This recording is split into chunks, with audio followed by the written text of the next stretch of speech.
Mary and her bright-eyed 8-year-old grandson, Liam, headed out one afternoon to buy groceries. Ever since a tragic car accident had taken the life of her daughter, Emily, 2 years ago, Mary had been raising Liam all on her own. It hadn't been easy. She lived on a modest pension, stretching every dollar to make ends meet. But despite the financial struggles, she did everything in her power to make sure Liam felt safe, loved, and cared for.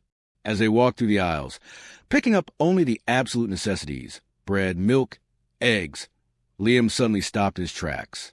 His eyes lit up as he spotted a familiar sight on the shelf, a pack of chocolate cookies, the very same kind his mother used to buy him. He didn't say much, but the way he looked at those cookies said it all. A mix of longing and nostalgia filled his little face. Mary hesitated for a moment. She knew she had to be extremely careful with her budget. Every penny mattered. But how could she possibly say no to him? The look in his eyes tugged at her heart. With a small sigh, she reached for the cookies and placed them in her cart, giving him a gentle smile. A little treat won't hurt, she thought, before we move forward. If you love heartwarming stories like this, make sure to subscribe to our channel. Also, let us know in the comments where you're watching from. We love hearing from you. Now, back to the story. As they reached the checkout, Mary pulled out a small, worn-out pouch filled with coins. She carefully began counting them one by one, making sure she had enough. But as soon as Brad, the cashier, saw what she was doing, an annoyed expression crossed his face. He sighed loudly, rolling his eyes. "Oh, come on, seriously? Coins! What is this, a bank?" he muttered, loud enough for the customers behind him to hear. Some people chuckled under their breath, while others shifted uncomfortably. But Brad wasn't done. "Maybe next time, bring a card like normal people," he added, shaking his head. Mary's hands trembled as she continued counting, her face flushing with embarrassment. And then the worst happened. She realized she didn't have enough. Her heart sank. She turned to Liam, her voice soft and full of regret. "Sweetheart, I'm so sorry. We might have to put the cookies back." Liam, trying to be strong for his grandmother, forced a small smile. "It's okay, Grandma. I wasn't really in the mood for cookies anyway." But the sadness in his voice betrayed him. He was just trying to make her feel better. Mary's heart shattered. She felt like she had failed him. And just when she thought the moment couldn't get any worse, Brad let out a sarcastic laugh. "See? If you can't afford it, don't take it," he scoffed. "Some people just don't think ahead." The tension in the air was thick. The people in line watched, some looking away awkwardly, others whispering among themselves. Then, out of nowhere, a deep, calm voice cut through the noise. "Do you always treat your customers like this? Or is today just a special occasion?" Everyone turned to see who had spoken. A tall man in a black jacket stepped forward, removing his sunglasses. His presence was commanding, yet his voice remained controlled. Brad looked up and started to mumble a response, but then he froze.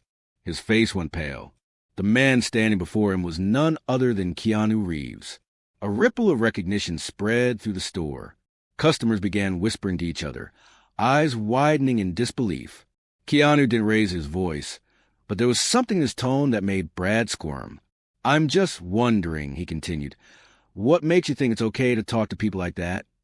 Brad stammered, trying to defend himself, but the damage had already been done. The other customers were no longer laughing. Now, they were watching him with judgmental eyes. Then, Keanu turned to Mary and Liam, his expression softening. He looked down at the cookies in the cart, then back at Liam. "I think these should go home with you," he said warmly. But then, he did something no one expected.